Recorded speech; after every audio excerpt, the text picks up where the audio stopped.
కీర్తనల గ్రంథము 75వ అధ్యాయము. దేవా, మేము నీకు కృతజ్ఞతాస్తుతులు చెల్లించుచున్నాము.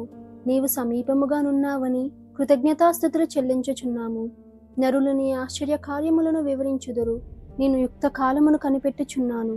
నేనే న్యాయమును బట్టి తీర్పు తీర్చుచున్నాను. భూమియు దాని నివాసులందరూ లయమగునప్పుడు నేనే దాని స్తంభములను నిలుపుదును. అహంకారులై ఉండకూడని అహంకారులకు నేను ఆజ్ఞ ఇచ్చుచున్నాను.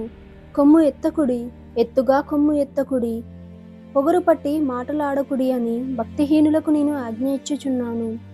తూర్పు నుండి అయినను పడమటి నుండి అయినను అరణ్యము నుండి అయినను హెచ్చు కలగదు. దేవుడే తీర్పు తీర్చువాడు. ఆయన ఒకని తగ్గించును, ఒకని హెచ్చించును. యెహోవా చేతిలో ఒక పాత్ర ఉన్నది, అందులోని ద్రాక్షారసము పొంగుచున్నది. అది సంభారముతో నిండి ఉన్నది. ఆయన దానిలోనిది పోయిచున్నాడు. భూమి మీదనున్న భక్తిహీనులందరూ మడ్డితో కూడా దానిని పీల్చి మింగివేయవలెను. నేనైతే నిత్యము ఆయన స్తుతిని ప్రచురము చేయుదును.